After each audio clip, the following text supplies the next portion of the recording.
Amigos, bienvenidos a Actualízate. Hoy aprenderemos las diferencias entre un alimento transgénico y un alimento orgánico. Quédense con nosotros, ya estamos en Actualízate.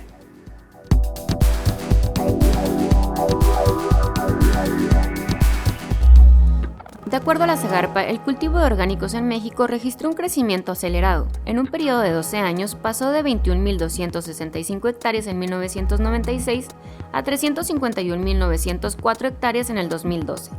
También aumentó el número de productores, pasando de 13.176 en 1996 a 169.570 en el 2012. Alrededor del 83% de los productores orgánicos en México pertenecen a algún grupo indígena.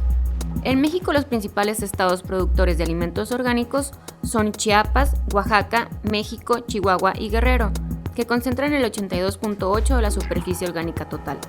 Tan solo Chiapas y Oaxaca cubren el 70% del total. En el país se cultivan más de 45 productos orgánicos, siendo los principales el café, que se produce en cerca del 50% del área destinada a los orgánicos, hierbas aromáticas y medicinales en 10.31% de la superficie, hortalizas en 8.45%, cacao en 5.92% y la uva silvestre con 4.11%. El 85% de la producción orgánica de nuestro país se destina a la exportación, principalmente a los mercados europeos y estadounidense, ascendiendo a $600 millones en el 2012. México se ubica como el principal exportador del mundo de café orgánico certificado. En el mercado nacional se registró un incremento de 10% anual en la demanda de este tipo de alimentos certificados. La importancia de la agricultura orgánica para el país radica en que está vinculada a los sectores más pobres del ámbito rural, a los grupos indígenas y productores de escasos recursos, a la producción sustentable de alimentos, a la recuperación y conservación ecológica y al mejoramiento de los ingresos y la calidad de vida de los productores.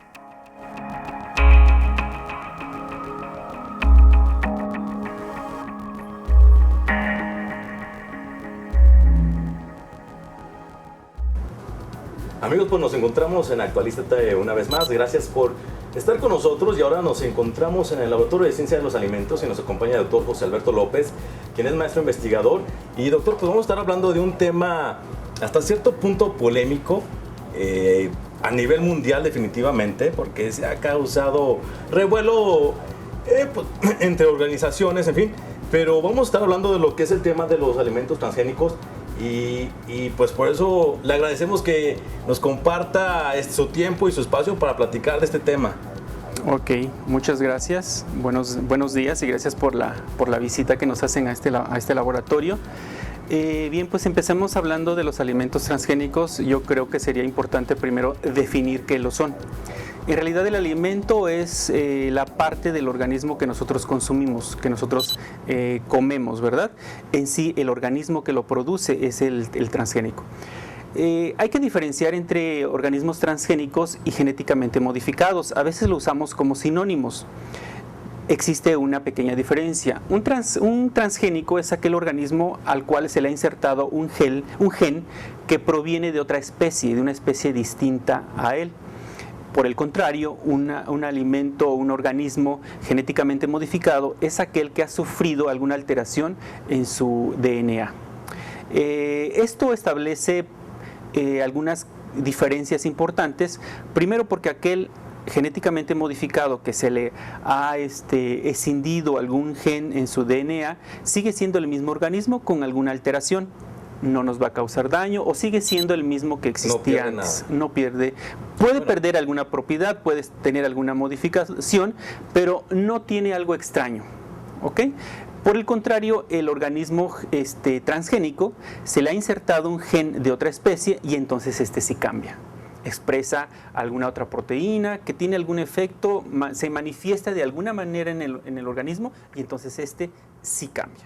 Esas serían las diferencias. Podremos concluir entonces que todos los alimentos transgénicos son genéticamente modificados, pero no todos los genéticamente modificados son transgénicos. Muy bien. Es importante saberlo porque de pronto se generaliza y se llegan a conclusiones básicamente erróneas, ¿no?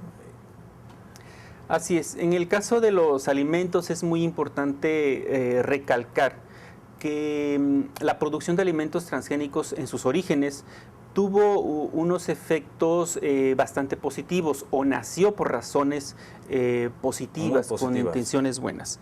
En el siglo pasado, en los años 70 más o menos, se predecía que de acuerdo al crecimiento de la población de aquel entonces, para el año 2000 no iba a ser suficiente la producción de alimentos para la población que se preveía.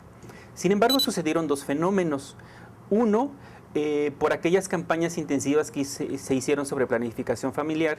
Por una parte, el crecimiento de la población mermó, se modificó, no fue lo que se esperaba. Y por otra, se atendieron mecanismos de producción intensiva de alimentos, entre ellas la producción de alimentos transgénicos, es decir, obteníamos más maíz en menos hectáreas, ¿sí? Más unidades de producción en pequeños espacios, animales, ganado de mejor calidad, con más carne magra, con más musculatura. Entonces se mejoró la producción de alimentos, mermó la población, lo cual fue un éxito. Que existan hoy en día, desde luego, lugares en donde hay problemas de la alimentación, obedece a otro tipo de situaciones, de otros factores más bien sociales, que no tienen que ver con la producción de alimentos. Claro. Ahora bien, como bien decía al principio, es un tema que causa polémica. Hay muchos mitos, obviamente, que quizás sería bueno desmentirlos. Mitos muy generales, como el hecho de que estos alimentos pueden causar daño por los químicos que le inyectan, en fin. Pero ahorita platicamos y digamos que tienen mucho más ventajas que desventajas un alimento transgénico. Bueno, primero, aquellos a los que no se les aplica ningún químico, no se utiliza ningún compuesto artificial para su producción, son los que hoy en día se denominan orgánicos. En el caso de los transgénicos, habría que identificar o hablar específicamente de qué alimento estamos analizando o a qué nos referimos. Es difícil generalizar o no se puede generalizar porque los problemas no los comparten todos los alimentos, los impactos no van a ser los mismos. Hasta hoy en día no existe evidencia de alteraciones a las personas, a los consumidores por el consumo de alimentos transgénicos. Tampoco hay evidencia que respalde, científica, ¿verdad?, que respalde alguna afección al medio ambiente. Sin embargo, en teoría, desde luego sabemos que pudieran ocurrir algunos problemas. Hoy en día no demostrados. Sin embargo, también hay que puntualizar de que un alimento transgénico, el alimento como tal sigue siendo un alimento con las mismas propiedades nutricias, sensoriales, en términos de calidad siguen siendo las mismas, claro, ¿verdad? El organismo que lo produjo, ¿sí?, la planta, el animal, etcétera, es el que pudiera tener algunos efectos adversos hacia el medio ambiente, pero pues ese es otro asunto que debía analizarse con cuidado. Simplemente aquí en Juárez, ¿verdad?, ¿cómo alimentaríamos a 1 millón de personas? Almuerzo, comida y cena